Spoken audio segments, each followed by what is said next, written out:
पानी तोरा के खिलैबो छौड़ी रस भरल मिठैया पिए के ठंडा पानी ठंडा होई जैतौ गरम जवानी पीले फ्रिज के पानी ठंडा होई जैतौ गरम जवानी पीले बरफ के पानी तोरा के खिलैबो छौड़ी रस भरल मिठैया पिए के ठंडा पानी तोरा के खिलैबो छौड़ी रस भरल मिठैया पिए के ठंडा पानी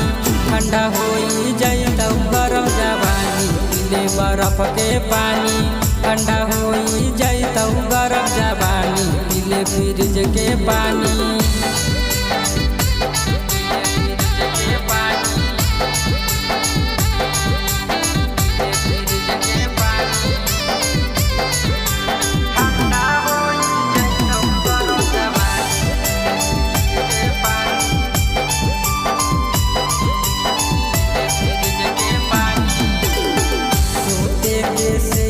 देबौ लभ वाला डोज देबौ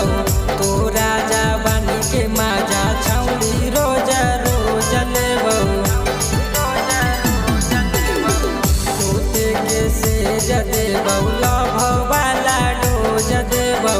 तोरा जवानी के मजा छौड़ी रोज रोज लेबौ संगहि सुतैबो प्यार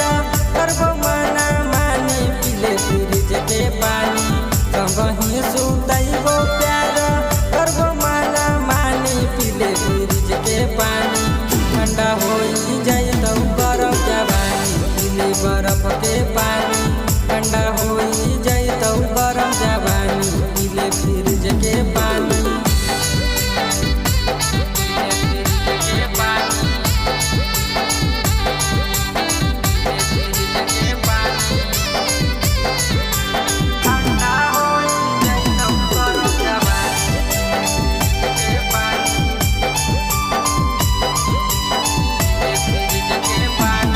संगहि बैठैबो या पाछी घुरैबो तोरा पटना राजी कुंदन राज सती सकबौ छौड़ी बात साची साची संगहि बैठैबो या पाछी घुरैबो तोरा पटना राजी राइटर लालन रंगीला कहबौ बात साची साची बोला घर देखैबो रेला चढ़ैबो राजधानी पीले फ्रिज के पानी बोला घर देखैबो रेला चढ़ैबो राजधानी पीले बरफ के पानी